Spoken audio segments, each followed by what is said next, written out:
नमस्कार, मैं हूं सुधीर चौधरी और डीएनए में आपका स्वागत है। एटीएम से सिर्फ पैसा ही नहीं निकलता, कई बार सच भी बाहर निकल आता है। कठुआ में 8 साल की बच्ची के बलात्कार और हत्या के मामले में एटीएम अब एक बहुत अहम सबूत बन गया है। कल एटीएम से एक बहुत बड़ा सबूत निकला था और आज भी एटीएम से ही एक नया सबूत आपके सामने निकलेगा। ये कठुआ के सच का तीसरा खुलासा है। कल हमने आपको मुजफ्फरनगर के मीरापुर में मौजूद स्टेट बैंक ऑफ इंडिया के एटीएम का एक सीसीटीवी वीडियो दिखाया था। इस वीडियो ने कश्मीर क्राइम ब्रांच की चार्जशीट पर सवाल उठाए थे, क्योंकि इस चार्जशीट के मुताबिक 15 जनवरी 2018 को कठुआ मामले का एक आरोपी विशाल जंगोत्रा शाम 4 बजे तक बच्ची की लाश को ठिकाने लगा रहा था, जबकि दूसरी तरफ 15 जनवरी को ही विशाल जंगोत्रा 3 बजे के आसपास, दिन में 3 बजे के आसपास मीरापुर के इसी एटीएम में नजर आ रहा था। इस सच ने पूरे देश को चौंका दिया और कल पूरे देश में करोड़ों लोगों ने जी न्यूज देखा। आज हमारे पास मुजफ्फरनगर के मीरापुर में ही मौजूद कॉरपोरेशन बैंक के एटीएम का सीसीटीवी वीडियो है। यह वीडियो 12 जनवरी 2018 का है और यह वीडियो भी चार्जशीट में लिखी गई बातों पर बहुत बड़े सवाल उठाएगा। आज हम इस वीडियो का डीएनए टेस्ट करेंगे और यही वीडियो आपको भी दिखाएंगे। यहां हम एक बार फिर से यह साफ कर देना चाहते हैं कि हम किसी अपराधी को बचाने का प्रयास नहीं कर रहे हैं, किसी को क्लीन चिट नहीं दे रहे हैं। हम इस मामले से जुड़े कुछ ऐसे तथ्य, कुछ ऐसे सत्य आप सबके सामने रख रहे हैं जिन्हें लेकर लापरवाही हुई है। जी न्यूज लगातार कठुआ मामले की इन्वेस्टिगेटिव रिपोर्टिंग कर रहा है और हमने बार बार ऐसे खुलासे किए हैं जिनसे इस मामले में आगे की जांच में मदद मिल सकती है। हमें लगता है कि इस मामले का पूरा सच देश के सामने आना ही चाहिए। जो लोग दोषी हैं उन्हें देश की सबसे बड़ी सजा मिलनी चाहिए, लेकिन किसी निर्दोष व्यक्ति को सजा नहीं मिलनी चाहिए। और अगर ये सब कुछ किसी खास एजेंडे के तहत हो रहा है तो उस एजेंडे के बारे में भी देश को पता चलना चाहिए, क्योंकि इंसाफ में किसी तरह की गलती की गुंजाइश नहीं होती। इसके बाद हम आपको बनारस हिंदू यूनिवर्सिटी लेकर चलेंगे, जहां आजादी गैंग के लोग सक्रिय हो गए हैं और हमारी सच्ची रिपोर्टिंग के खिलाफ नारेबाजी और पोस्टरबाजी कर रहे हैं। वैसे ये एक शुभ संकेत है, क्योंकि सत्य से उसे ही पीड़ा होती है जो झूठ के सहारे अपनी दुकानदारी चलाता है। बीएचयू में पिछले साल हुई हिंसा पर जस्टिस वी.के. दीक्षित कमेटी की रिपोर्ट आने के बाद यह साफ हो गया कि वो हिंसक आंदोलन एक खास एजेंडे के तहत चलाया गया था। तब बीएचयू में बाहर के लोगों ने आकर शांतिपूर्वक आंदोलन को हाईजैक कर लिया था और वहां हिंसा करके बीएचयू को बदनाम करने की साजिश की थी। हमने 25 अप्रैल 2018 को जस्टिस वी.के. दीक्षित कमेटी की रिपोर्ट का विश्लेषण किया था और इसके बाद हमारी टीम वाराणसी गई और वहां जाकर हमने बीएचयू के छात्रों और शिक्षकों से बातचीत की, ताकि बीएचयू को बदनाम करने के इस एजेंडे की इनसाइड स्टोरी आप सबके सामने आ सके। ये देश के विश्वविद्यालयों और छात्रों से जुड़ी एक बहुत बड़ी और जरूरी खबर है और आज आपको इसे मिस नहीं करना चाहिए। लेकिन सबसे पहले आज की तमाम बड़ी खबरें देखिए नॉनस्टॉप न्यूज में। अलीगढ़ मुस्लिम विश्वविद्यालय में पाकिस्तान के संस्थापक मोहम्मद अली जिन्ना की तस्वीर पर विवाद शुरू हो गया है। अलीगढ़ से बीजेपी के सांसद सतीश गौतम ने विश्वविद्यालय के उप कुलपति तारिक मंसूर को चिट्ठी लिखकर जिन्ना की तस्वीर पर आपत्ति जताई है। विश्वविद्यालय छात्र संघ के हॉल में जिन्ना की तस्वीर पिछले कई दशकों से लगी हुई है। हालांकि विश्वविद्यालय प्रशासन ने कहा है कि उसका जिन्ना की तस्वीर से कोई लेना देना नहीं है। 1938 में वो यहाँ आए थे तो उनको यहाँ यूनियन ने अपनी सदस्यता दी थी। विश्वविद्यालय छात्र संघ ने जिन्ना की तस्वीर लगी होने को सही बताया है। उनका फोटो इसलिए लगा हुआ है क्योंकि 1938 में उस वक्त जो अनडिवाइडेड इंडिया था, उस टाइम पे जो अलीगढ़ मुस्लिम यूनिवर्सिटी स्टूडेंट यूनियन थी, उसके पदाधिकारियों ने, ऑफिस बेयरर्स ने उन्हें स्टूडेंट यूनियन की ऑनरी लाइफ मेंबरशिप से नवाजा था। जिन्ना की तस्वीर पर विवाद के बाद यूपी की योगी सरकार के मंत्री स्वामी प्रसाद मौर्य ने पार्टी लाइन से अलग बयान दिया है। मौर्य ने जिन्ना को महापुरुष करार दिया। जिन भी महापुरुषों का योगदान इस राष्ट्र के निर्माण में रहा है, यदि उन पर कोई उंगली उठाता है तो हम समझते बहुत घटिया। देश के बंटवारे के पहले जिन्ना का भी योगदान देश को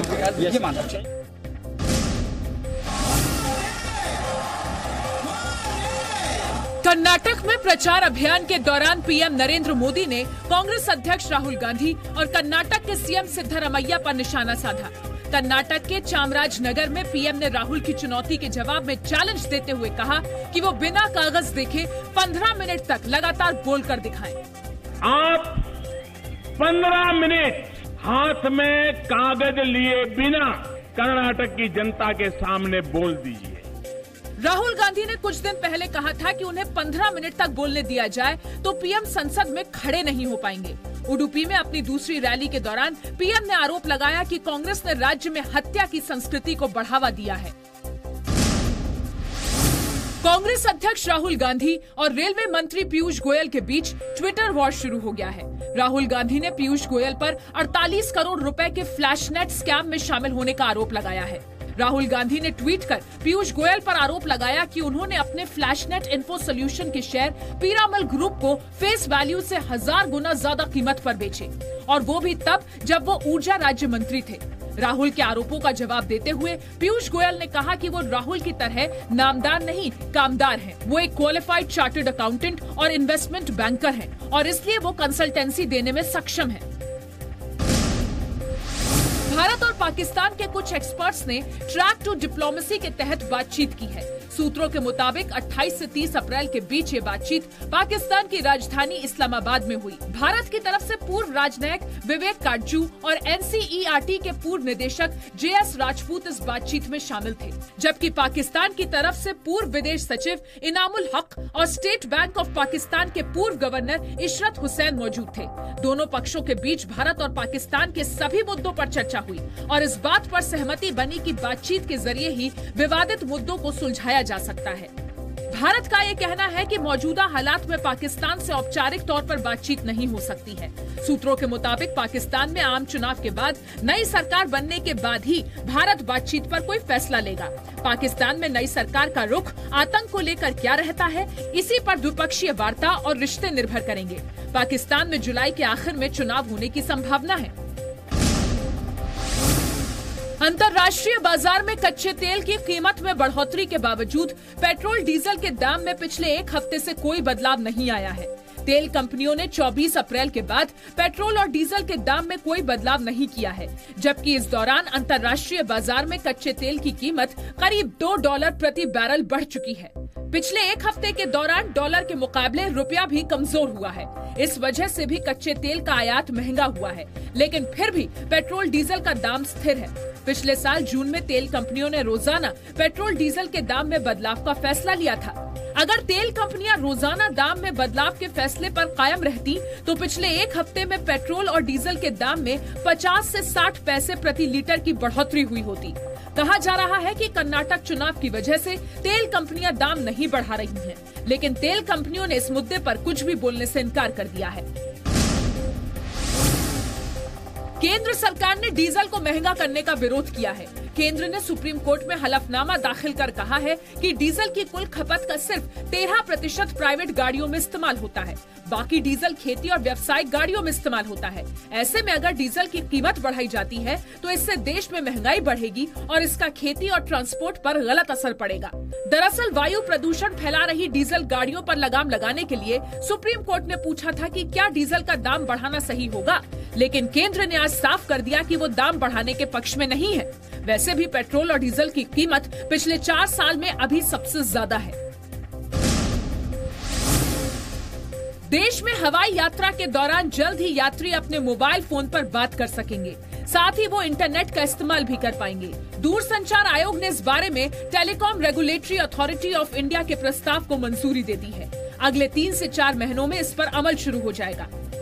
Telephone regulatory authority has allowed the use of mobile phones for both data and voice in the Indian airspace for domestic as well as international flights.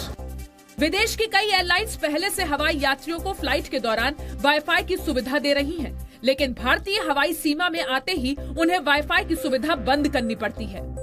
कभी कभी पेरेंट्स को टेंशन हो जाती है अगर फ्लाइट का डिले हो जाए, तो ये इसके लिए अच्छा वो है स्टेप है। मुझे तो लगता है कि अच्छा स्टेप है, लोगों को अपने घर वालों से बात करनी है तो इन दैट वे वो लोग कांटेक्ट कर पाएंगे। सिंगर सोना महापात्रा को एक मुस्लिम संगठन ने धमकी भरा नोटिस भेजा है। मदारिया सूफी फाउंडेशन ने सोना महापात्रा से कहा है कि वो अपना तोरी सूरत नाम का म्यूजिक वीडियो वापस ले। इस म्यूजिक वीडियो में सोना ने सूफी शायर अमीर खुसरो का गीत गाया है। अमीर खुसरो ने सूफी संत निजामुद्दीन औलिया के लिए ये गाना लिखा था, लेकिन मदारिया फाउंडेशन का कहना है कि सोना का एल्बम भद्दा है और इससे सांप्रदायिक तनाव हो सकता है। नोटिस मिलने के बाद सोना ने ट्वीट के जरिए मुंबई पुलिस से मदद मांगी है। मुंबई पुलिस ने सोना महापात्रा को नजदीक के थाने में जाकर शिकायत करने को कहा है। जो भी सेक्शंस जो भी कर रहे हैं वो तो हम लोग जज नहीं बन सकते। हम लोग को तो लीगल दायरे के अंदर जो भी स्टैंड लेना है वो ले सकते हैं, बाकी वो तो कोर्ट के ऊपर है डिसाइड करना। दिल्ली के गाजीपुर से नाबालिग लड़की को अगवा करके गाजियाबाद के मदरसे में रेप का मुख्य आरोपी नाबालिग नहीं है। दिल्ली पुलिस की क्राइम ब्रांच ने जुवेनाइल जस्टिस बोर्ड में आरोपी की उम्र से जुड़े दस्तावेज और बोन टेस्ट की रिपोर्ट सौंप दी है। पुलिस ने मांग की है कि उस पर बालिग की तरह केस चले। बोन टेस्ट की रिपोर्ट के मुताबिक आरोपी की उम्र 20 से 21 साल के बीच है।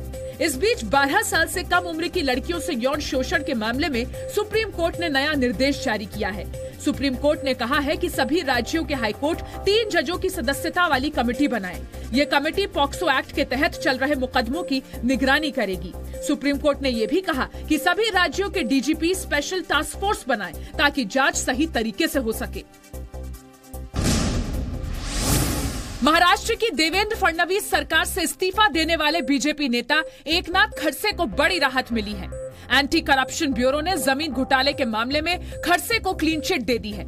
एसीबी के मुताबिक खड़से पर मंत्री के पद के दुरुपयोग का आरोप साबित नहीं हो पाया है। एसीबी ने यह भी कहा कि सरकार को नुकसान का आरोप भी साबित नहीं हो पाया। इस मामले में आखिरी फैसला कोर्ट लेगा, लेकिन एसीबी की रिपोर्ट में उनका केस मजबूत होगा। 40 साल के राजनीतिक जीवन में एक भी आक्षेप मेरे ऊपर नहीं आया। सभी ने इंक्वायरी करने के बाद आज आया सामने कि कोई भी आरोप में कुछ भी तथ्य नहीं है। खड़से को पिछले साल जून में जमीन घोटाले के आरोपों के बाद मंत्री पद से इस्तीफा देना पड़ा था। ट्रेन यात्रा के दौरान छुट्टे की किल्लत से जल्द छुटकारा मिलने वाला है। खाने पीने के सामान की ज्यादा कीमत लेने की शिकायतों के बाद रेलवे डिजिटल ट्रांजैक्शन का तरीका अपनाने की तैयारी कर रहा है। यानी आप यात्रा के दौरान चाय, कॉफी या खाने के सामान का भुगतान क्रेडिट या डेबिट कार्ड से कर पाएंगे। इसके लिए रेलवे पहले चरण में लंबी दूरी की 25 ट्रेनों में पीओएस मशीनें लगा रहा है। अभी ट्रेन में चाय या खाने का ज्यादा पैसा वसूलने की शिकायतें आती रहती हैं। जो खुले का जो चक्कर होता है, आपको 5 रुपया कम है, 5 रुपया ज़्यादा है, टिप्स डिमांड किया जा रहा है, टिप्स देना है नहीं देना है, इसमें कोई भी कंफ्यूजन नहीं है, क्योंकि इसमें वही चार्ज हो रहा है, वही पैसा कट रहा है जो प्री फिक्स्ड है, जो प्री डिसाइडेड सॉफ्टवेयर के बेसिस पे है।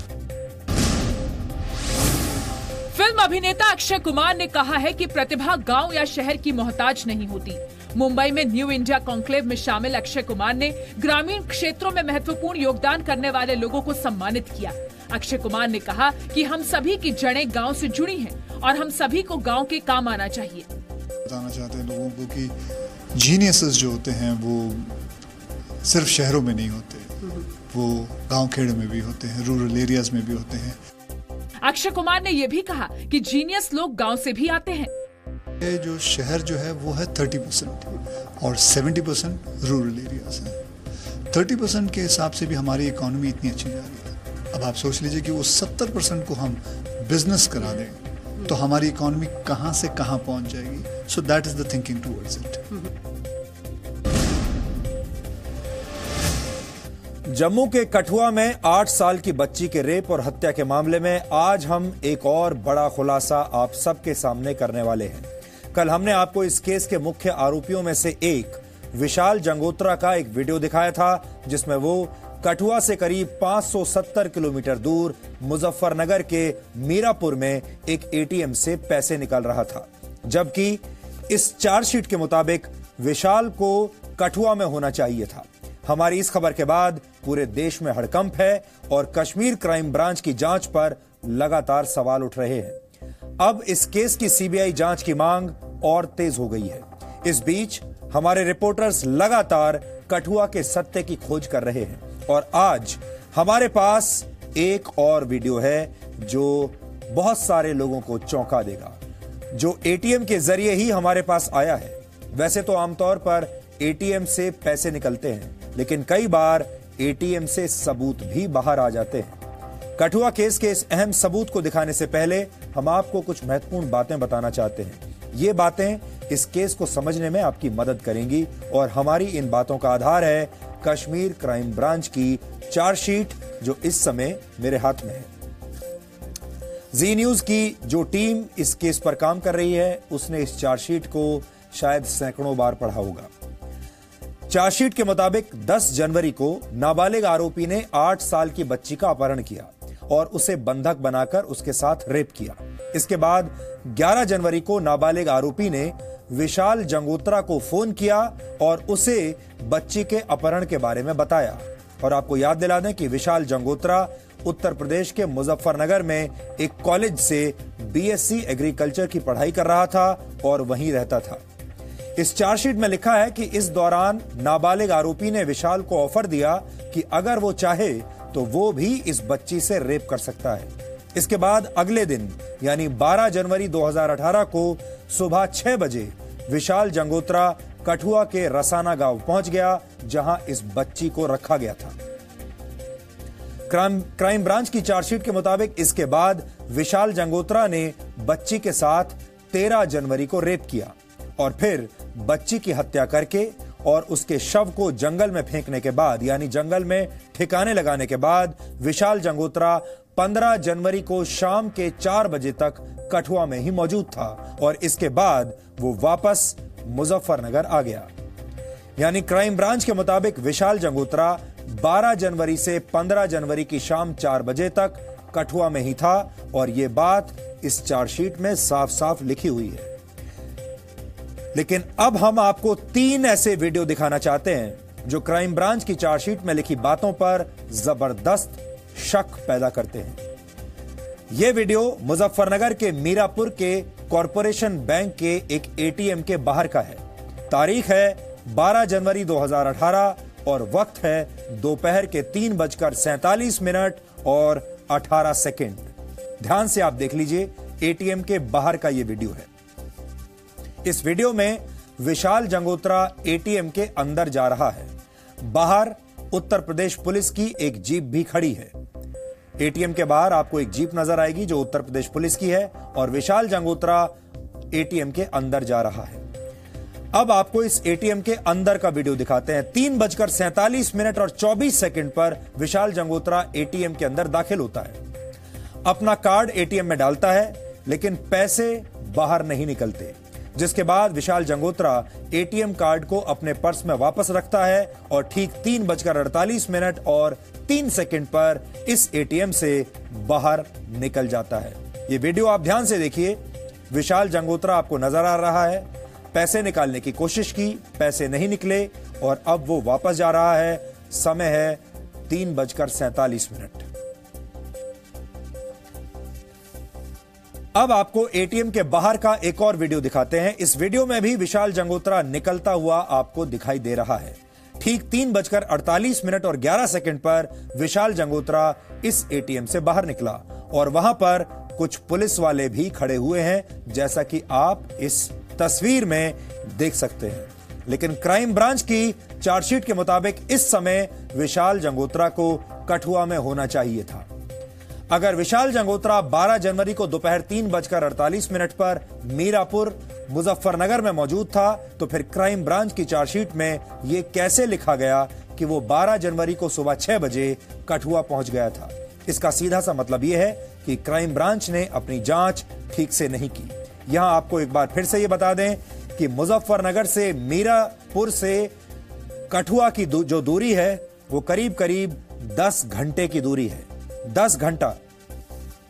और अगर हम दूरी बताएं आपको तो 570 किलोमीटर की दूरी है इन दोनों स्थानों के बीच में और इसे तय करने में लगभग 10 घंटे लगते हैं। कॉरपोरेशन बैंक के एटीएम के अंदर के इन वीडियोस की पुष्टि वो बैंक अकाउंट भी करता है जिसका एटीएम कार्ड विशाल जंगोत्रा के पास था। यहां आपको यह भी बता दें कि यह बैंक अकाउंट विशाल जंगोत्रा का नहीं था बल्कि उसकी बहन मोनिका शर्मा का था। हमारे पास इस बैंक अकाउंट का स्टेटमेंट भी मौजूद है। अब आपको स्टेटमेंट दिखाते हैं। इस बैंक स्टेटमेंट के मुताबिक मीरापुर में कॉरपोरेशन बैंक के एटीएम से 12 जनवरी 2018 को पैसा निकालने की कोशिश हुई थी लेकिन पैसा नहीं निकला। इसके बाद इस खाते से 9 रुपए 44 पैसे काट लिए गए और खाते में सिर्फ 75 रुपए 32 पैसे बाकी रह गए। इस बैंक स्टेटमेंट को अगर आप ध्यान से देखेंगे तो आपको CORP कॉर्प मीरापुर लिखा हुआ नजर आएगा। यहां कॉर्प का मतलब है कॉरपोरेशन बैंक। यानी इस बैंक स्टेटमेंट से भी इस बात की पुष्टि होती है कि इस एटीएम से पैसा निकालने की कोशिश हुई और पैसा निकला नहीं। और जब आप वो वीडियो फुटेज देखेंगे सीसीटीवी की, तो उसमें भी आपको विशाल जंगोत्रा नजर आएगा। उसने पैसा निकालने की कोशिश की लेकिन पैसा निकला नहीं। इसके बाद 15 जनवरी को इस खाते में कठुआ के दयाला चक से 3000 रुपए जमा करवाए गए। ये भी आपको बैंक स्टेटमेंट से पता चल जाएगा। 12 जनवरी की इस घटना के बाद 15 जनवरी को विशाल जंगोत्रा ने SBI के एटीएम से 1000 रुपए निकाले थे, जिसका सीसीटीवी वीडियो हम आपको कल दिखा चुके हैं। अब आपको ये दोनों वीडियोस एक साथ दिखाते हैं। एक वीडियो 12 जनवरी का है और दूसरा वीडियो 15 जनवरी का। दोनों ही वीडियोस एटीएम के अंदर के हैं। एक video state bank of India के एटीएम का है और दूसरा वीडियो कॉरपोरेशन बैंक के एटीएम का है। दोनों एटीएम मीरापुर में ही मौजूद हैं। ये दोनों वीडियोस ये बताते हैं कि विशाल जंगोत्रा 12 जनवरी और 15 जनवरी को कठुआ में नहीं बल्कि वहां से करीब 570 किलोमीटर दूर मुजफ्फरनगर के मीरापुर में मौजूद था। लेकिन इसके बावजूद क्राइम ब्रांच ने अपनी चार्जशीट में उसे कठुआ में मौजूद बताया। एक तारीख वो बताई गई 12 जनवरी जब वो कठुआ पहुंच गया, जिसके बाद उसने बच्ची से बलात्कार किया। और दूसरी तारीख 15 जनवरी वो तारीख है जब बच्ची की हत्या करने के बाद विशाल जंगोत्रा उसकी लाश को जंगल में ठिकाने लगा रहा था। ये एक ऐसा तथ्य है जो अब तक सामने नहीं आया था। और चार्जशीट क्या कहती है मैं आपको एक बार पढ़कर बता देता हूं।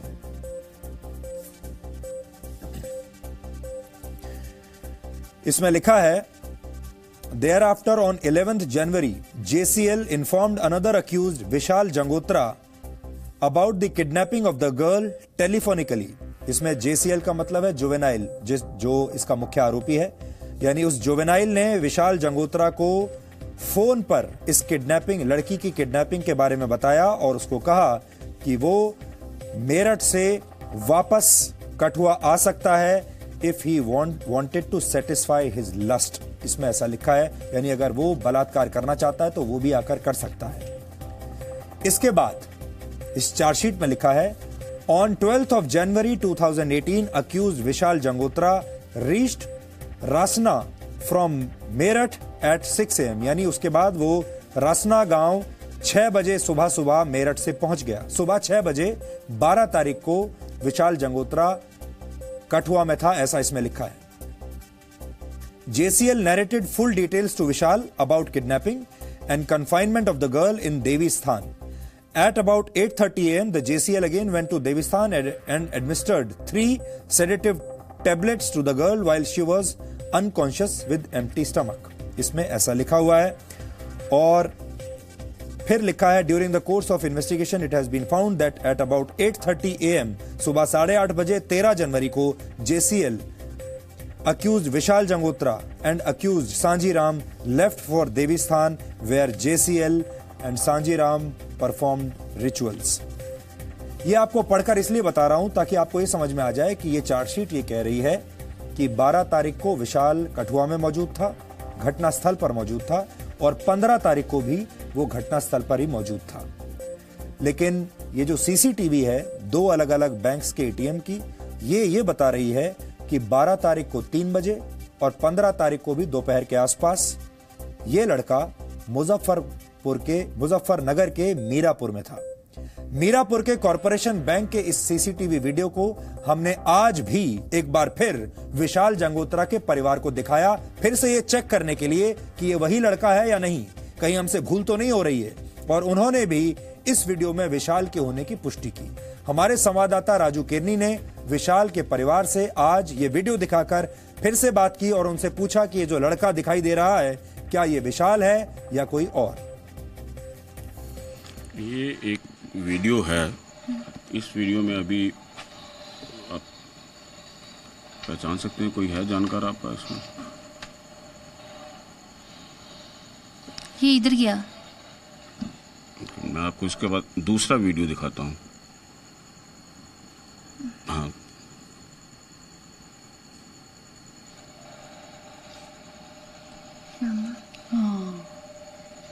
ये जो इधर गया ये कौन था? ये विशाल था सर। सर ये विशाल है। पक्का कह रहे हो? विशाल ये भाई है हमारा।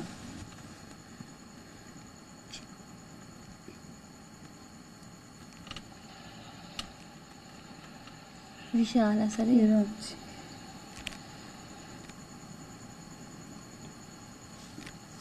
ये कौन है? सर ये विशाल है। पक्का विशाल? पक्का विशाल है। वो देखिए चेन भी दिख रही है इसकी, देखिए इसमें। पक्का पक्का इसका ही पजामा भी हमने लेके दिया हुआ है इसको। ये मैंने खुद खरीद के दिया है इसको श्रीनगर से। ये मैंने खुद खरीद के दिया हुआ है इसको। मैं कंफर्म है ये विशाल है, क्लियर है। ये तो विशाल है। कैसे आप पहचान सकते हो ये विशाल है? ये पजामा मैंने खरीद के दिया हुआ है इसको। और आप देखिए वो चेन भी देखिए इसकी गले में पड़ी हुई है। आप इसका हेयर स्टाइल देखिए, सेम दिख रहा वो। कोई भी पहचान सकता है, हमारा तो वो भाई है, हम तो पहचानेंगे उसको। भैया कैमरा थोड़ी गलत बोलेगा, कैमरा नहीं बोलेगा गलत। नहीं, आप उसके बहने हो। हाँ भैया हम क्लियर कर रहे हैं, ये हमारा भाई है। लेकिन क्राइम ब्रांच ने क्यों उसको बोला है कि जम्मू में है, लेकिन ये मेरा भाई है। आप देखिए इसमें डेट भी बताई जा रही है और इसकी तो लोकेशन भी होगी। ये तो सब निकलवा सकते हैं भैया। अब आप दावे से कह सकते हो? पक्का भैया 100% श्योर है ये विशाल है। मेरा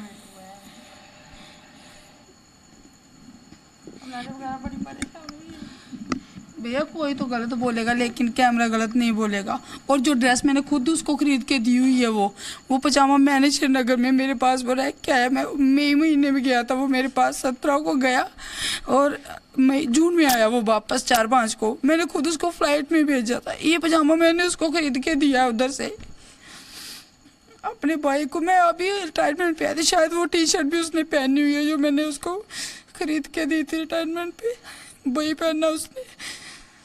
आपको ये दावे के साथ आप कह सकते हो? ये भैया दावा क्या, मेरा भाई है वो। किस चीज का दावा करूं मैं? मेरे भाई को क्यों फंसाया जा रहा है मैं नहीं जानती। हम इंसाफ मांग रहे हैं। कल वाली वीडियो में तो भाई वो था। भी मेरा भाई था। ये भी उसी की है, विशाल ही है ये सर। आपको क्या लगता है यहाँ का बेटा? मेरा विशाल है बेटा, मेरा है, मेरा विशाल बेटा है। भैया हमें बड़ी तकलीफ हो रही है बताते। निर्दोष भाई ने अपना बर्थडे तक जेल में मनाया इस पर। कब था उसका बर्थडे? उसका 21 अप्रैल को था। उसका बर्थडे भी जेल में कराया।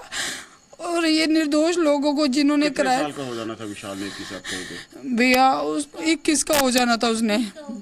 नहीं 20 खत्म था, 21 स्टार्ट था उसका। सोचिए जिसका निर्दोष बच्चे का बर्थडे तक उधर कर दिया इन लोगों ने, उनका भला भगवान कैसे करेगा? मैं चाहती हूँ भगवान इंसाफ करे, सीबीआई इन्वेस्टिगेशन भी आए, क्योंकि हल तो वो असली निर्दोष को, जो दोषी है मतलब उसको वो पकड़ेंगे, वही पकड़ेंगे असली दोषी को। सत्य की खोज बहुत मुश्किल होती है क्योंकि झूठ बोलने वालों को हमेशा एक्सपोज होने का डर सताता है। मुश्किल तब और बढ़ जाती है जब जांच एजेंसियां लापरवाही करती हैं और कुछ लोग सत्य में एजेंडे और झूठ की मिलावट कर देते हैं। ऐसी स्थिति में सच और झूठ का पता लगाना बहुत मुश्किल हो जाता है। लेकिन आज का युग टेक्नोलॉजी का युग है और ऐसे युग में सच को दबाना संभव नहीं होता और टेक्नोलॉजी अब ऐसी आ गई है जो झूठ को तुरंत पकड़ लेती है और उसी टेक्नोलॉजी का इस्तेमाल जी न्यूज के रिपोर्टर्स ने इस केस में किया है। जिन लोगों में हम ये नहीं कह सकते कि इस चार्जशीट में ऐसा क्यों लिखा है, लेकिन जिन लोगों ने भी ऐसा लिखा है या तो उन्होंने अपना होमवर्क ठीक से नहीं किया, उन्होंने लापरवाही की और शायद उन्होंने ये कभी सोचा नहीं होगा कि ऐसे सबूत बाद में सामने आ जाएंगे जिनसे इस चार्जशीट पर बड़े बड़े सवाल खड़े हो जाएंगे।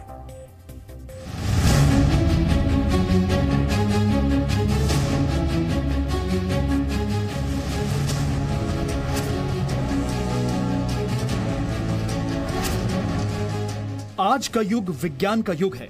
किसी भी मामले में तकनीकी सबूतों का महत्व काफी ज्यादा होता है।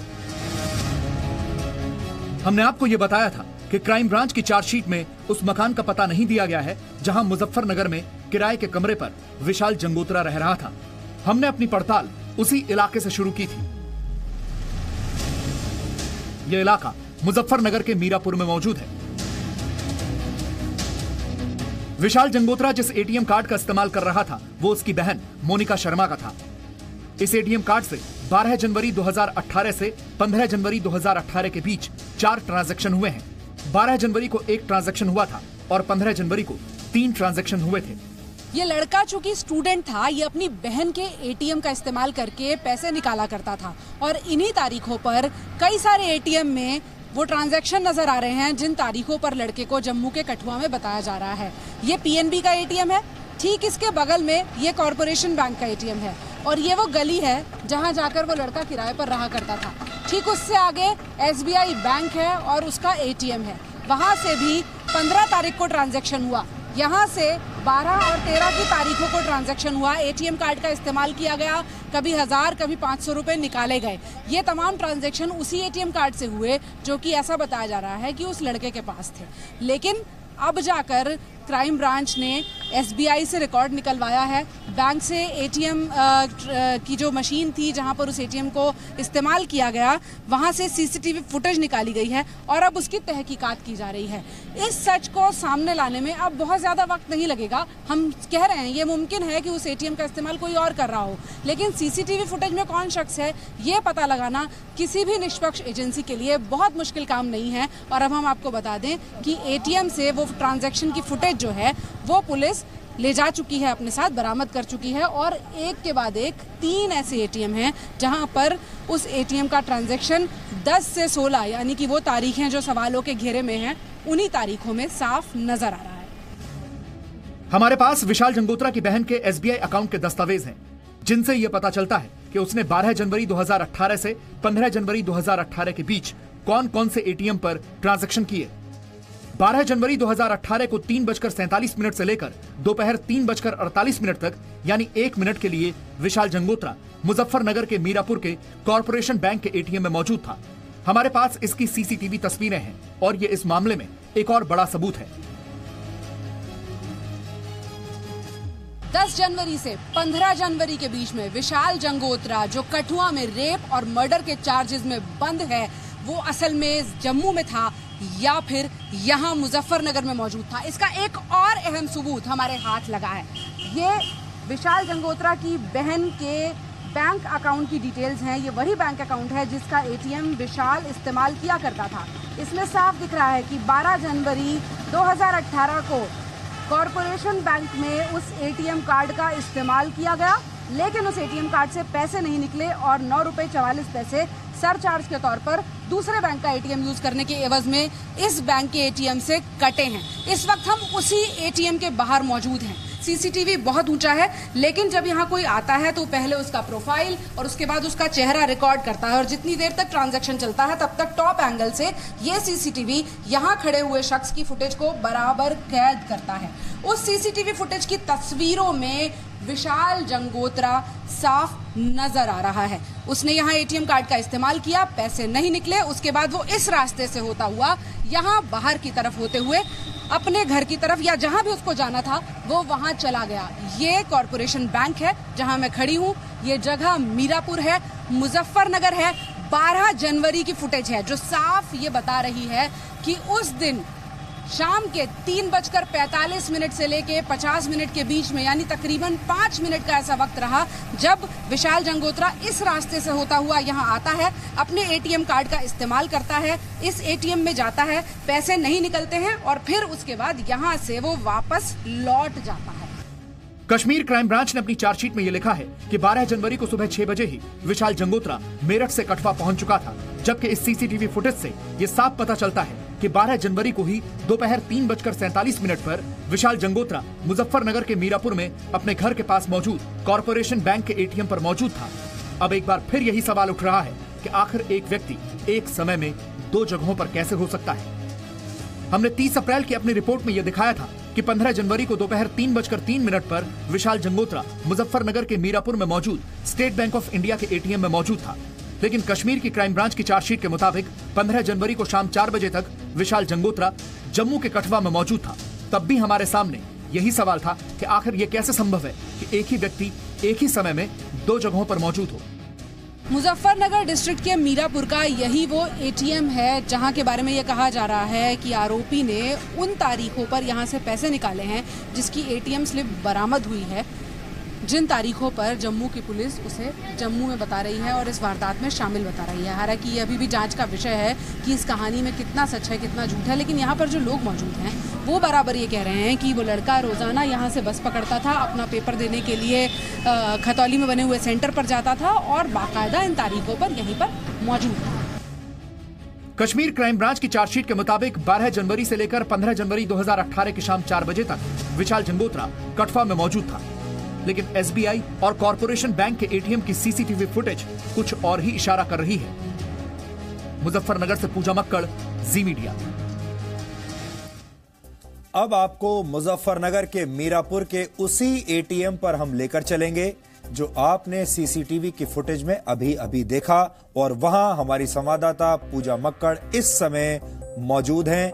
और हम जैसे आपको बता रहे थे कि जी न्यूज के रिपोर्टर लगातार पिछले 15 दिनों से लगातार इस केस पर काम कर रहे हैं और बहुत सारी इन्वेस्टिगेशन की है।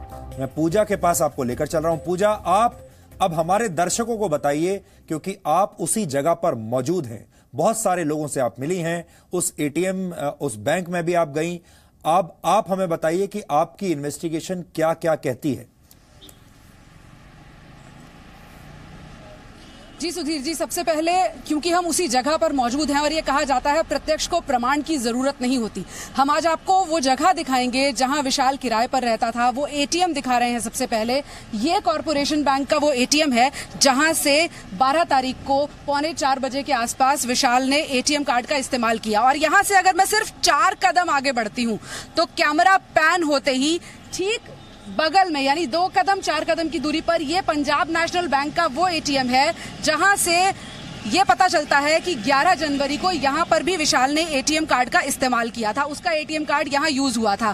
कैमरे को अगर हम 360 डिग्री घुमा दे सुधीर जी, तो ठीक इसके सामने सड़क के पार एक गली है जहां विशाल का घर है, यानी वो तमाम पैदल के रास्ते, उन जगहों पर हम गए हैं और उन जगहों को आज हम सीधे दर्शकों तक पहुंचा रहे हैं जहां विशाल रहा करता था किराए पर, और ये उसकी रोज की आने जाने की जगह थी। पीछे थोड़ी दूरी पर एक ढाबा भी है जहां वो रोज जाकर खाना खाया करता था। और यहाँ से अगर हम 500 मीटर आगे पैदल चले जाएं तो एसबीआई बैंक का वही एटीएम है जिसकी फुटेज जी न्यूज पर दर्शकों ने कल भी देखी और आज भी देख रहे हैं, जहां 3 बजे 15 जनवरी को उसने अपने एटीएम कार्ड का इस्तेमाल किया। लेकिन एक अहम बात सुधीर जी वो यहाँ ये है कि 12 जनवरी को जो एटीएम इस्तेमाल हुआ जिसमें विशाल ने पैसे निकालने की कोशिश की और वो कैश नहीं निकला, वो फुटेज बेहद अहम है। यहाँ क्राइम ब्रांच की टीम 20 से 24 अप्रैल के बीच में आई, बैंक के अधिकारियों से मिली, उस फुटेज का जायजा लिया, लेकिन उस फुटेज को प्रिजर्व नहीं किया। हालांकि ये जरूर कहा कि ये हमारे काम की नहीं है, इसे छोड़ दीजिए, पर अहम बात यह है कि ये वही फुटेज है जिसमें चार्जशीट ये दावा कर रही है कि विशाल वहां मौजूद था, और उसी फुटेज में विशाल ठीक उसी वक्त यहाँ पर दिखाई दे रहा है। अब सबसे अहम क्राइम ब्रांच के लिए भी और इन बैंक ऑफिशियल्स के लिए भी ये हो जाता है कि 12 जनवरी दोपहर की उस फुटेज को प्रिजर्व किया जाए। साथ ही साथ वो एटीएम जिसके अंदर एक और इनबिल्ट कैमरा है, अगर उसकी फुटेज सामने आती है तो ठीक सामने विशाल का फ्रंट व्यू और वो चेहरा नजर आएगा, जो बेहद अहम हो जाएगा इस चार्जशीट के लिए और इस पूरे मामले के सच को सामने लाने के लिए। उसे प्रिजर्व करना बहुत जरूरी है, जिसे लेकर अभी तक बैंक ऑफिशियल्स को कोई डायरेक्शन नहीं दी गई है। तो इस बात को हम ऑन रिकॉर्ड आज जी न्यूज के जरिए भी रख रहे हैं कि उस फुटेज को जल्द से जल्द देखा जाए और उसे लेकर उसकी जांच की जाए। जी पूजा, एक सवाल जरूर मन में आ रहा है, वो ये कि क्राइम ब्रांच से इतनी बड़ी भूल कैसे हुई? और आज जैसा आप बता रही हैं कि क्राइम ब्रांच इस जगह पर भी आई थी जहां आप खड़ी हुई हैं, वो बैंक से मिल चुकी। अगर उन्हें पता है कि इस तरह की कोई फुटेज है और जिसमें वो लड़का उसी दिन नजर आ रहा है यहां पर, तो फिर क्राइम ब्रांच ने इतनी बड़ी गलती, इतनी बड़ी भूल कैसे की? बिल्कुल सुधीर जी, ये सवाल हमारे मन में भी आया था और एसबीआई में जब हमने तहकीकात की, जब 15 जनवरी को वो फुटेज जिसमें विशाल साफ तौर पर 3:03 पर तकरीबन 4 मिनट के लिए एटीएम में मौजूद नजर आ रहा है, जब हमने पूछा तो वहां से फुटेज जरूर ले गए क्राइम ब्रांच वाले, यहां तक कि वहां से जो ओरिजिनल हार्ड डिस्क है उसको भी जब्त कर लिया और ये भी कह दिया साथ साथ कि ये किसी को बताइएगा नहीं कि हम यहाँ आए थे और ये फुटेज आपके पास है। उसके अलावा यहाँ पर जब हमने बात की तो यहाँ पर हमें अनऑफिशियली ये जानकारी जरूर मिली कि क्राइम ब्रांच आई, उन्होंने फुटेज को खंगाला, बहुत मुमकिन है उनसे छूट गई हो, या फिर अब इस सवाल का जवाब वो देंगे कि छोड़ दी गई हो, क्योंकि प्रोफाइल व्यू है, शायद उनको लगा होगा किसी के हाथ नहीं लगेगी, या उन्होंने कैमरे में रिकॉर्ड किया, इस तरह की जानकारी भी निकल कर आ रही है। लेकिन यहाँ की हार्ड डिस्क वो नहीं लेकर गए हैं और अब 3 महीने का वक्त है, जैसा कि आमतौर पर बैंक में 3 महीने यानी 90 दिन के लिए किसी भी फुटेज को प्रिजर्व करके रखा जाता है, तो वो वक्त बीतने को है। ऐसे में ये बहुत अहम है कि कॉर्पोरेशन बैंक इस फुटेज को प्रिजर्व करे, क्योंकि ये किसी की बेगुनाही का बहुत बड़ा सबूत हो सकता है। जी पूजा, आपका बहुत बहुत शुक्रिया, और आपने जो पूरी इन्वेस्टिगेशन करके बताया पूरे देश को, उसके लिए भी आपका बहुत बहुत शुक्रिया। हमारी संवाददाता पूजा ये कह रही थी कि ये जो 2 फुटेज हैं, 2 अलग अलग दिनों की एटीएम की जो फुटेज हैं, ये बहुत अहम सबूत है। ये फुटेज किसी न किसी को जरूर देखनी चाहिए, और इसीलिए आज हम कहना चाहेंगे, अगर न्यायपालिका से कोई इस समय हमें देख रहा है, जी न्यूज देख रहा है, अगर जांच एजेंसियां इस समय हमें देख रही हैं, या कश्मीर क्राइम ब्रांच की टीम के वो लोग इस समय हमें देख रहे हैं, तो उनको ये बात समझनी चाहिए कि एटीएम की ये जो 2 दिन की जो फुटेज है, एक 12 तारीख की, 12 जनवरी की और एक 15 जनवरी की, ये बहुत बड़े अहम सबूत हैं, और ये इस चार्जशीट के शायद सबसे बड़े लूप होल हैं। किसी ना किसी को इसका संज्ञान लेना चाहिए। इस फुटेज को स्टेट बैंक ऑफ इंडिया और कॉरपोरेशन बैंक से ले लेना चाहिए और फिर इसको देखना चाहिए। और अगर ये केस सीबीआई के पास जाता है तो सीबीआई को भी सबसे पहले अपनी जांच इस फुटेज से शुरू करनी चाहिए। किसी भी मामले में पीड़ित को इंसाफ तभी मिल सकता है जब पुलिस अपनी चार्जशीट में कोई भी कमी ना छोड़े, फुल प्रूफ चार्जशीट बनाए। चार्जशीट में लूप होल होने का मतलब है वो जगह जहां से अपराधी आसानी से बच निकलता है। हम ये नहीं चाहते कि कठुआ के मामले में गुनाहगार बचकर निकल पाएं। इसीलिए आज हम ये बताना चाहते हैं आप सबको, पूरे देश को, कि क्राइम ब्रांच की चार्जशीट में कौन कौन सी कमियां छूट गई हैं। यहां हम एक बार फिर से ये भी स्पष्ट कर दें कि 8 साल की बच्ची के साथ जो कुछ हुआ उसका हमें बहुत दुख है।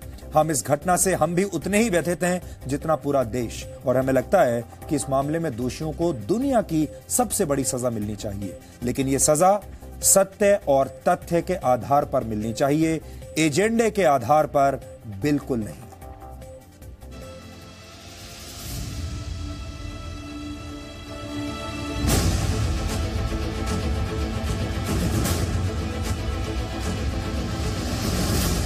हम सिर्फ सत्य की तलाश कर रहे हैं। इस केस को लेकर हमारी जांच पड़ताल पिछले 15 दिनों से जारी थी, और अब हमें इस केस में एक ऐसा सबूत मिला है जिसे देखकर यह पता चलता है कि जम्मू कश्मीर की क्राइम ब्रांच ने अपना काम ठीक से नहीं किया।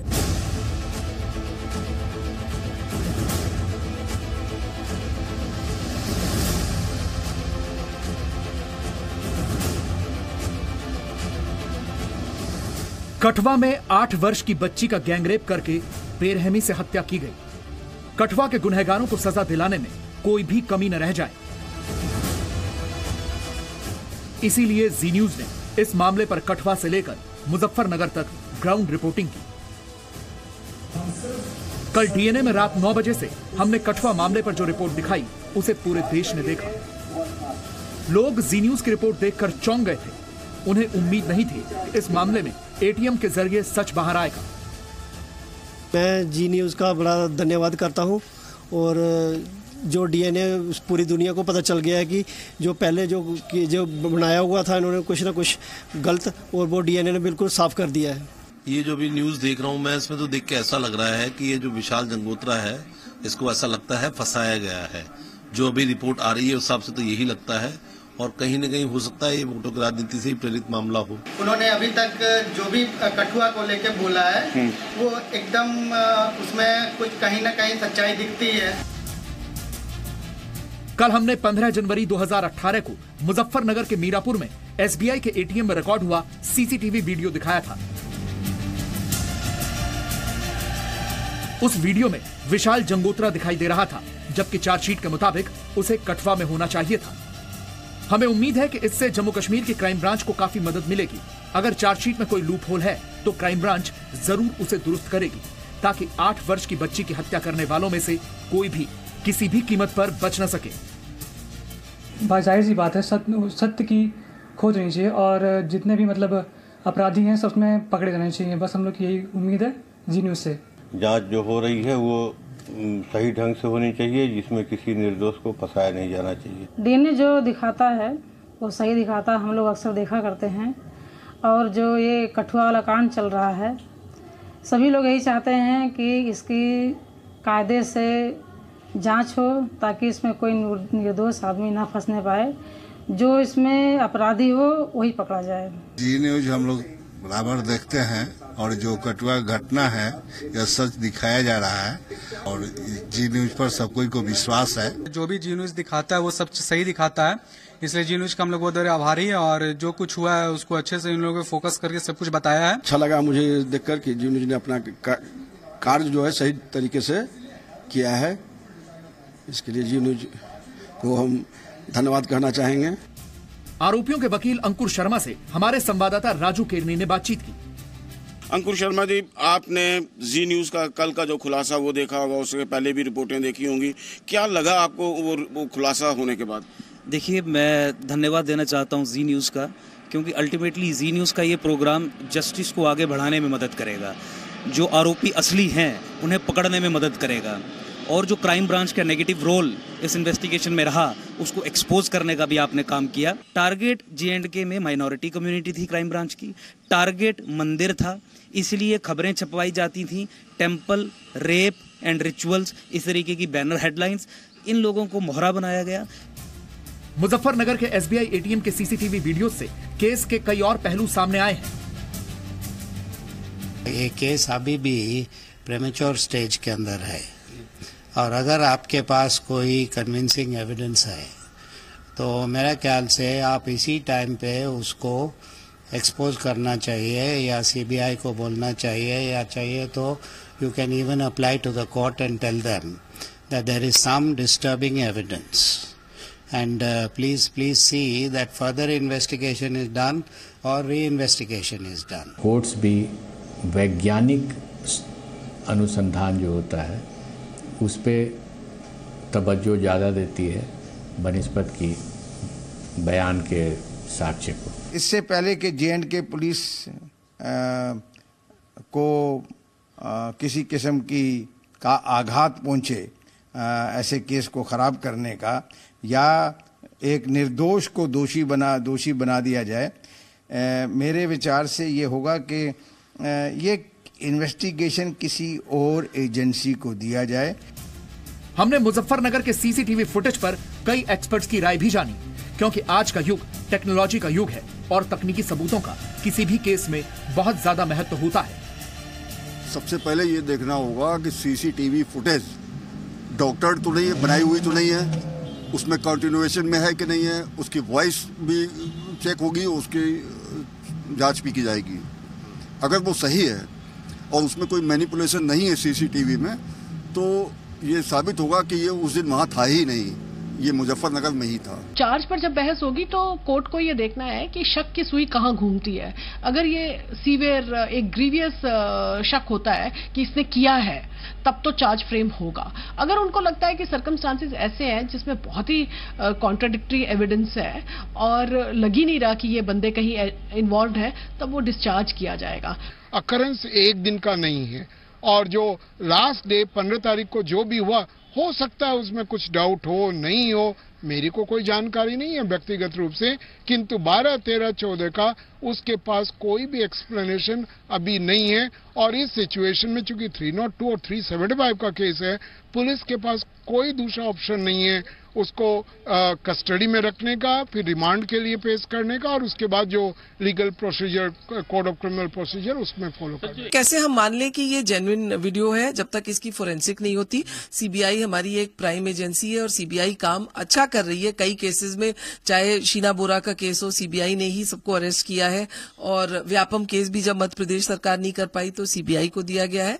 और अगर ये फुटेज है जो किसी कारणवश छूट गया है तो मैंने कहा सप्लीमेंट्री चार्जशीट में ये आ सकता है हिस्सा बनके, और पुलिस कोर्ट से परमिशन लेके दे सकती है। कठुआ मामले पर सबसे ज्यादा हंगामा जम्मू और कश्मीर में हुआ था।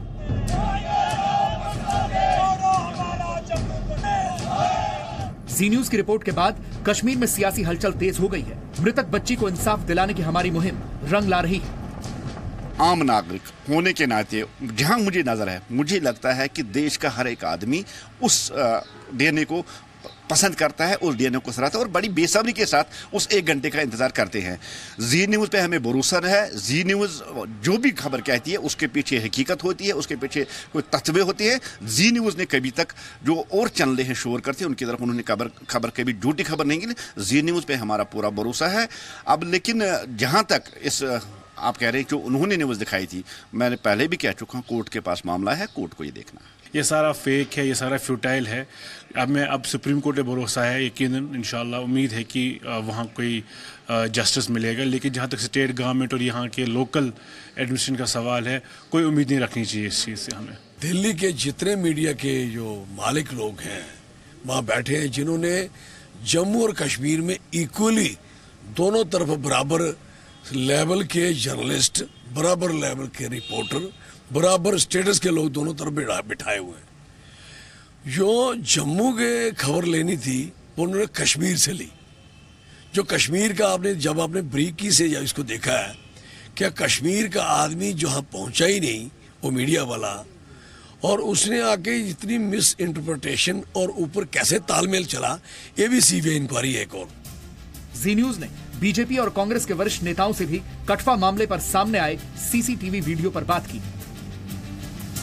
मैंने कहा कि पूरी तरह इसकी जांच होनी चाहिए, प्रामाणिकता से होनी चाहिए, और जो गुनाहगार हैं वो नहीं बचने चाहिए, बेगुनाह नहीं फंसना चाहिए, और इस पर सियासत बंद होनी चाहिए। जो फौजदारी का कानून है, फौजदारी का कानून ये कहता है कि जांच होनी चाहिए, जांच के बाद आरोप पत्र दाखिल होता है, आरोप पत्र के बाद उसके ऊपर अदालत उसको अपने संज्ञान में लेती है।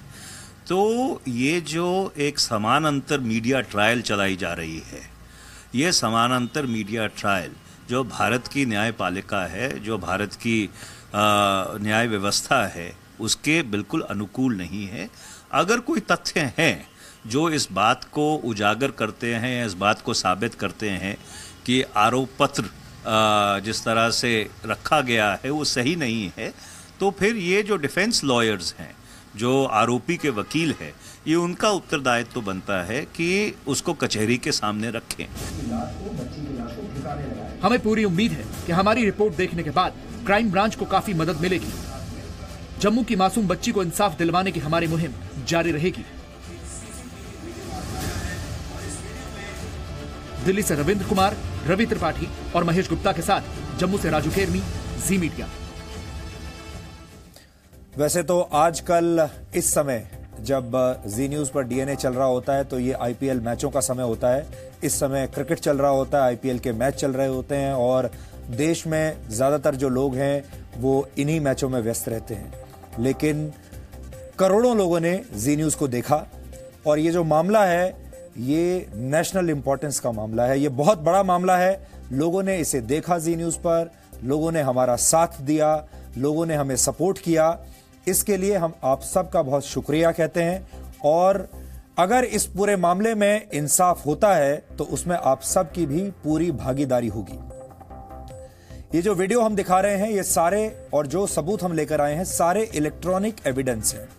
ये इलेक्ट्रॉनिक एविडेंस कोई भी जांच एजेंसी या तो खुद ले सकती है या फिर जी न्यूज से भी संपर्क कर सकती है। हम भी ये सारे इलेक्ट्रॉनिक एविडेंस, ये सारी सीसीटीवी फुटेज जांच एजेंसियों को देने के लिए तैयार हैं, किसी भी अदालत को देने के लिए तैयार हैं। और इसीलिए हम बार बार ये कह रहे हैं कि या तो जांच एजेंसियां इसको संज्ञान में लें या फिर इसकी जांच को, इस मामले की जांच को सीबीआई को दे दिया जाए। सत्य में किसी भी तरह की मिलावट नहीं होनी चाहिए, सत्य को 100% ही शुद्ध होना चाहिए, तभी उस पर विश्वास होता है। कठुआ के मामले में जी न्यूज ने यही प्रयास किया है, यही कोशिश की है। जी न्यूज की रिपोर्टिंग किसी को क्लीन चिट देने के लिए नहीं है।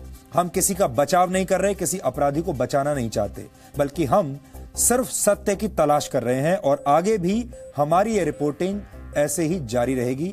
और आपको एक बार और बता दें, हमारे पास एक और बड़ा सबूत है इस मामले को लेकर।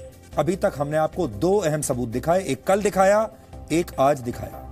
एक और बहुत बड़ा और अहम सबूत है जिससे आप सब को हैरानी होगी और जिससे ये जो केस है ये काफी हद तक स्पष्ट हो जाएगा। लेकिन वो सबूत हम आपको आज नहीं दिखा रहे हैं, उसे देखने के लिए आपको कल तक का इंतजार करना पड़ेगा।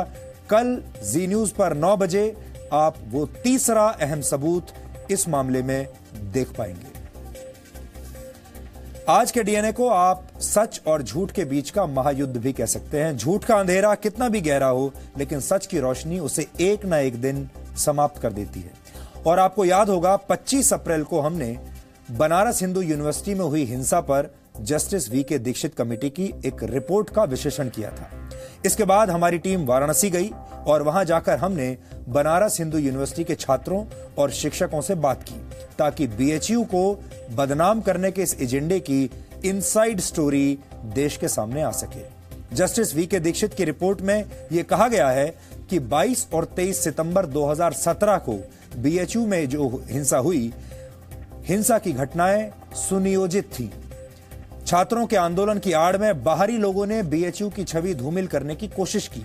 जब यह हिंसक आंदोलन चलाया जा रहा था तब देश के तमाम बुद्धिजीवी एक खास एजेंडे के तहत बीएचयू को बदनाम करने की कोशिश कर रहे थे।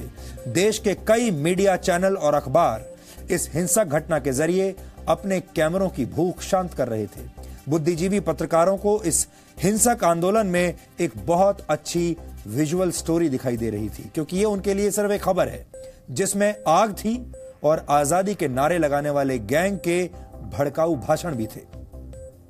दुख की बात यह है कि देश के कई मीडिया चैनल, मीडिया हाउस ऐसे लोगों की मदद कर रहे थे। हालांकि जी न्यूज ने इस पूरे मामले का सच आप सबके सामने रखा और अब यही बात आजादी गैंग के लोगों को पसंद नहीं आ रही। आजकल बीएचयू में आजादी गैंग के लोग फिर से सक्रिय हो गए हैं और ये लोग हमारी सच्ची रिपोर्टिंग के खिलाफ नारेबाजी और पोस्टरबाजी कर रहे हैं। वैसे हम ये समझते हैं कि ये एक शुभ संकेत है, क्योंकि सत्य से उसे ही पीड़ा होती है जो झूठ के सहारे अपनी दुकानदारी चलाता है। आजादी गैंग के लोग नहीं चाहते थे कि हमारी टीम बीएचयू के अंदर जाकर रिपोर्टिंग करे, क्योंकि इससे उनके एजेंडे का पर्दाफाश होगा। लेकिन हम रुके नहीं। ये रिपोर्टिंग देश के विश्वविद्यालयों और देश के छात्रों के हित से जुड़ी हुई है। इसे देखकर आपको समझ में आएगा कि किस तरह कुछ लोग विश्वविद्यालयों और छात्रों के दिमाग पर कब्जा करके अपनी राजनीति चलाते हैं। जब विश्वविद्यालयों के कैंपस में हिंसा होती है, नारेबाजी होती है, राजनीति होती है, पोस्टरबाजी होती है, मीडिया उसे रिपोर्ट करता है और आप मीडिया की खबरें देखकर भ्रमित हो जाते हैं और आपके सामने एक बिल्कुल अलग तस्वीर पेश कर दी जाती है। बीएचयू के मामले में भी पिछले साल यही हुआ। लोगों को यह विश्वास दिलाने की कोशिश की गई कि बीएचयू अनसेफ है, बीएचयू सुरक्षित नहीं है, वहां लड़कियां सुरक्षित नहीं हैं, छात्राएं सुरक्षित नहीं हैं, उनका शोषण हो रहा है। और मीडिया रिपोर्ट्स देखने के बाद शायद देश ने यह भरोसा भी कर लिया था। एक्शन भी हुआ। बीएचयू के वीसी को, वाइस चांसलर को अपना पद छोड़ना पड़ा। उसके बाद यह जांच कमेटी बनाई गई और अब जो जांच कमेटी की रिपोर्ट आई है उसने जो असली जो सच था वो देश के सामने रखा है और उसको पढ़कर आपको यह पता चलेगा कि पिछले साल जो कुछ हुआ वो सिर्फ एक साजिश थी।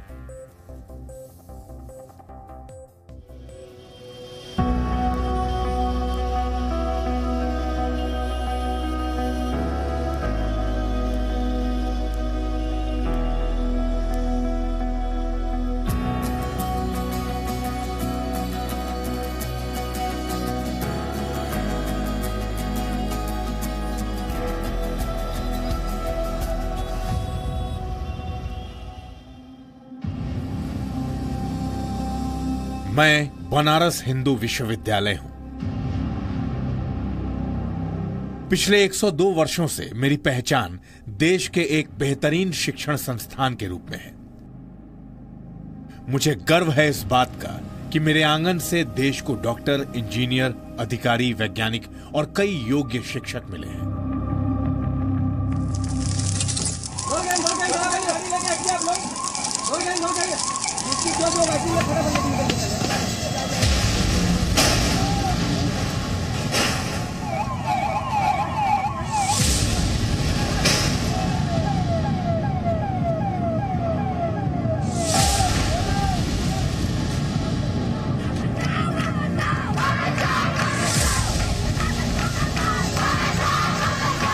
लेकिन कुछ समय पहले मुझे बदनाम करने की कोशिश की गई।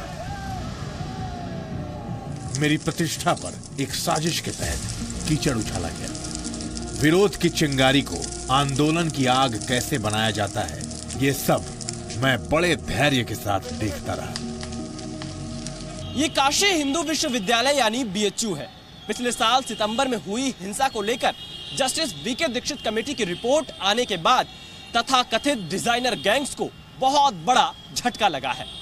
जो लोग अपने निजी और निहित स्वार्थों के लिए बीएचयू की छवि को बदनाम करने की कोशिश कर रहे थे, उनके सपनों पर भी पानी फिरा है। बीएचयू में पिछले साल हुई हिंसा पर जस्टिस वीके दीक्षित कमेटी की रिपोर्ट आने के बाद यह साफ हो गया है कि वो आंदोलन सुनियोजित था। बनारस हिंदू यूनिवर्सिटी में बाहरी लोगों ने आकर छात्र छात्राओं के शांतिपूर्वक आंदोलन को हाईजैक कर लिया था। इसमें हमारे स्टूडेंट्स की कोई गलती नहीं थी, क्योंकि हम जो थे हम बहुत शांति से अपना प्रोटेस्ट कर रहे थे। इनफैक्ट बाहरी लोग जो चाहते थे कि जो भी पॉलिटिकल पार्टीज हैं या जो अभी भी जिसकी भी सरकार है या उसके अपोज में जो भी था, चाहता था कि सरकार का नाम खराब हो या चाहे बीएचयू का नाम खराब करना चाहता, वो लोग ये सब काम कर रहे थे। महामानव पंडित मदन मोहन मालवीय जी हमारे लिए भगवान है। उन भगवान की प्रतिमा को रख के, उनकी तस्वीर रख के हम लोग जब सुबह से लेकर शाम तक करते, उनके मुंह पे कालिक इम्पॉसिबल।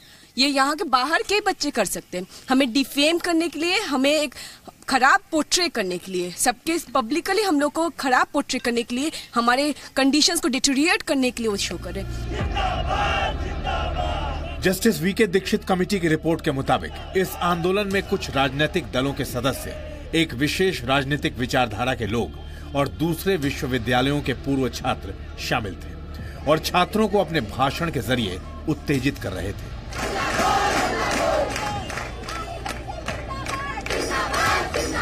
ये वही आजादी गैंग से जुड़े हुए लोग थे जो बीएचयू को बदनाम करने की कोशिश कर रहे थे, लेकिन सच्चाई अब सबके सामने है। डेली क्लास को डिस्टर्ब करते थे वो लोग आकर कि आप लोग चलिए हमारा समर्थन करिए, मतलब पूरा माइंड को लोग आकर आधा घंटे क्लास में डाइवर्ट करते थे, पूरा क्लास बैकआउट कर जाता था। जिनको ये लगता है कि हमें अपने विचारधारा को यदि पूरे देश में फैलाना है और देश पे कब्जा करना है या देश को तोड़ना है, तो उसके लिए हमें ऐसे जगहों पे टारगेट करना होगा जहाँ पे एक बड़ी मॉब मिले, बड़ी इंटेलेक्चुअलिटी मिले। तो ये लोग चाहते हैं कि बीएचयू पे यदि हम कब्जा कर लेते हैं तो शायद पूरे देश के इंटेलेक्चुअल व्यवस्थाओं पे कब्जा कर लेते हैं। लेकिन कुछ लोगों को बीएचयू की संस्कृति परेशान कर रही थी, इसलिए वो बीएचयू को बदनाम करने का मौका ढूंढ रहे थे। काशी हिंदू विश्वविद्यालय की शिक्षा का मूल ही राष्ट्रवाद और भारतीय संस्कृति है।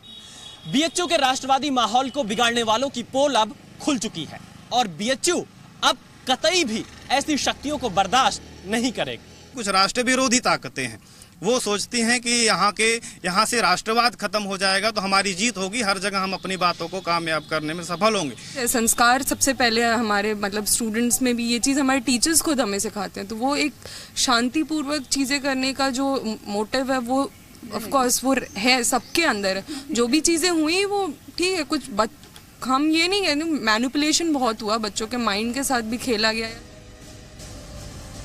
बीएचयू के छात्रों की बातें सुनकर यह साफ है कि यहाँ के राष्ट्रवादी माहौल को बदलने की साजिश रची गई थी, जो फेल हो गई।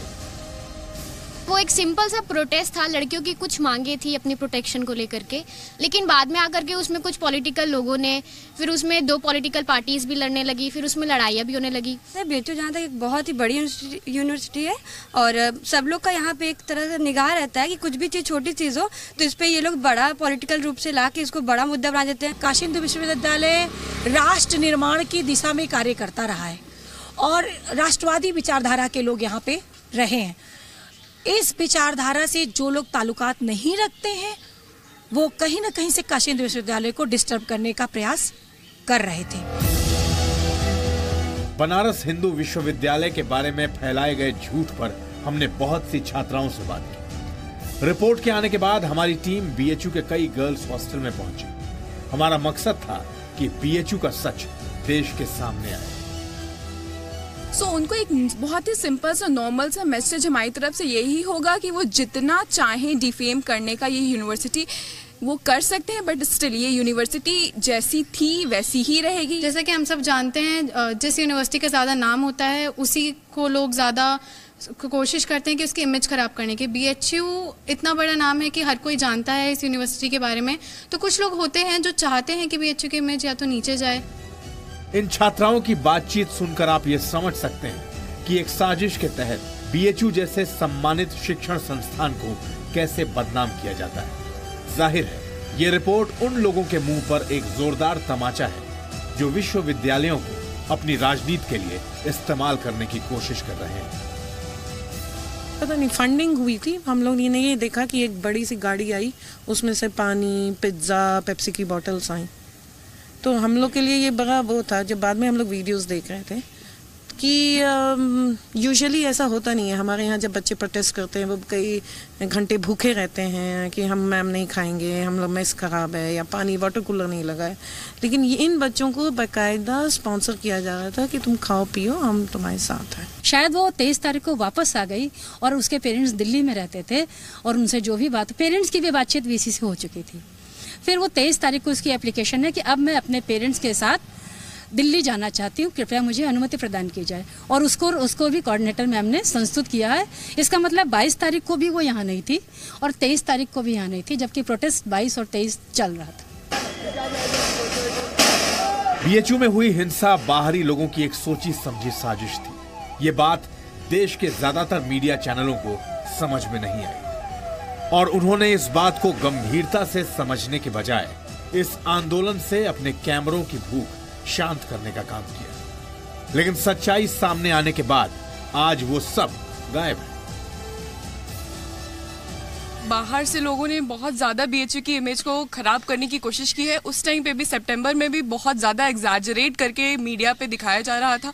मेरे घर वालों को मुझे खुद बहुत ज़्यादा एक्सप्लेन करना पड़ रहा था उस वक्त कि मम्मी मैं यहाँ पे बिल्कुल सेफ हूँ, मेरे हॉस्टल में यहाँ पे मुझे कोई दिक्कत नहीं है। मीडिया हमेशा किसी भी चीज़ को एग्जैजरेट कर रही है ज़्यादा, और मीडिया का ये कर्तव्य बनता है कि चीज़ों को एग्जैजरेट ना करे, क्योंकि सोसाइटी में किसी चीज़ को एग्जैजरेट करने से उसका बुरा इफेक्ट होता है। हर मीडिया को हम नहीं कर रहे हैं पॉइंट आउट कि नहीं कर रहे हैं, मतलब बहुत सारे ऐसे केसेस होते हैं। हम ये बताना चाह रहे हैं कि जितना मतलब दिखता है उतना, मतलब ठीक है वो चीज़ भी होती होगी, बट उसको बार बार उसी सेंस में दिखाना वो थोड़ा ज़्यादा हो जाता है।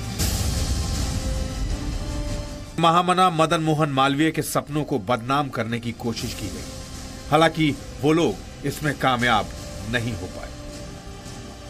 कि आजकल भी दिक्कत यही है कि बदमाश लोग तो इतना उत्पात कर देते हैं नगर में, और जो सज्जन होते हैं चुपचाप बैठे रह जाते हैं। लेकिन बदमाश थोड़े से हैं, 10 बदमाश और लाखों सज्जन हैं, इन सज्जन उसके आगे आते नहीं हैं। BHU के विद्यार्थी के ऊपर इन सब योजनाओं का कोई असर नहीं पड़ेगा। लोग बदनाम करके छवि BHU की अखबारों में, मीडिया में और दुनिया के सामने बिगाड़ने की कोशिश कर रहे हैं। अपनी ग्राउंड रिपोर्ट में हमें इस बात का एहसास हुआ कि BHU के छात्रों का फोकस सिर्फ अपनी पढ़ाई और अपने करियर पर है। ये छात्र अब इस बात को लेकर पूरी तरह अलर्ट हैं कि अब बाहरी लोग अपनी गंदी राजनीति के लिए इनका इस्तेमाल न कर पाए। मैसेज यही है कि अगर हम अभी चुप हैं, अगर ज्यादा ही सब कुछ करेंगे तो हम लोग भी उनको कुछ करेंगे, हम लोग भी बर्दाश्त नहीं करेंगे। BHU विद्या का मंदिर है, महामना की बगिया है और पंडित मदन मोहन मालवीय के सपनों की दुनिया है। सरकार को भी चाहिए कि ऐसे लोगों पर कड़ी कार्रवाई की जाए जो लोग BHU जैसे शिक्षण संस्थानों को बदनाम करने की कोशिश करते हैं। हम उम्मीद करते हैं कि सरकार जल्द ऐसे लोगों पर कड़ी कार्रवाई करेगी। कैमरामैन शिवशंकर यादव के साथ विशाल पांडे, जी मीडिया, वाराणसी। और अब आज के इतिहास से जुड़ा एक सवाल आपके लिए। आज आपको यह बताना है कि दुनिया का पहला एडहेसिव पोस्टेज स्टैंप यानी गोंद से चिपकने वाला डाक टिकट किस देश में जारी किया गया था। आप इस पर थोड़ा रिसर्च कीजिए और ब्रेक के बाद हम आपको इस सवाल का सही जवाब बताएंगे।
और अब देखते हैं कि आज का इतिहास क्या कहता है। आज 1 मई है। आज के दिन को इंटरनेशनल वर्कर्स डे या लेबर डे के तौर पर मनाया जाता है।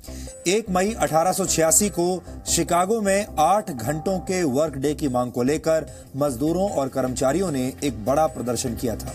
इस घटना को याद करते हुए पेरिस में बने लेबर पार्टीज के अंतर्राष्ट्रीय संगठन ने वर्ष 1889 में 1 मई के दिन को मजदूर दिवस कहा था। इसके बाद से हर वर्ष आज के दिन को मजदूर दिवस के तौर पर मनाया जाता है। हालांकि भारत में मजदूर दिवस की शुरुआत 1 मई 1923 से शुरू हुई थी। आज ही के दिन वर्ष 1919 में मशहूर गायक प्रबोध चंद्र डे यानी मन्ना डे का जन्म हुआ था। उन्होंने वर्ष 1942 से 2013 के बीच भारत की अलग अलग भाषाओं में 4000 से ज्यादा गाने गाए और मन्ना डे को वर्ष 2007 में दादा साहब फाल्के पुरस्कार से सम्मानित किया गया था। बंबई प्रांत का विभाजन होने के बाद वर्ष 1960 में आज ही के दिन महाराष्ट्र और गुजरात राज्य वजूद में आए थे। वर्ष 1960 से पहले महाराष्ट्र और गुजरात अलग अलग नहीं बल्कि एक ही राज्य हुआ करते थे। फिडेल कास्त्रो ने वर्ष 1961 में आज ही के दिन क्यूबा में समाजवादी राष्ट्र की घोषणा की थी।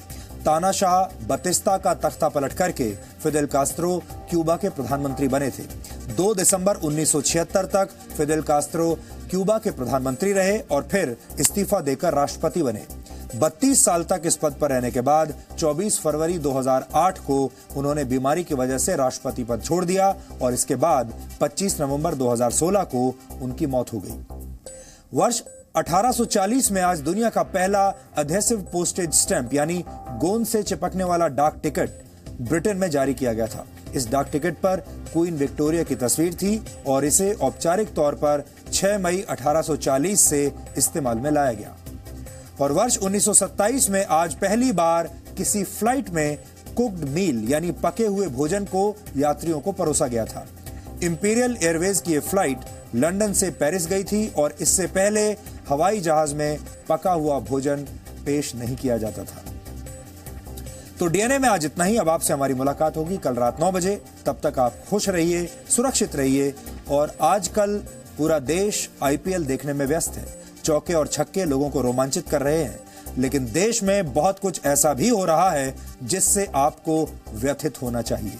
उन मुद्दों की तरफ भी ध्यान दीजिए और जिस शिद्दत से आप आईपीएल देख रहे हैं उसी शिद्दत से अपनी जिम्मेदारी भी निभाइए। नमस्कार।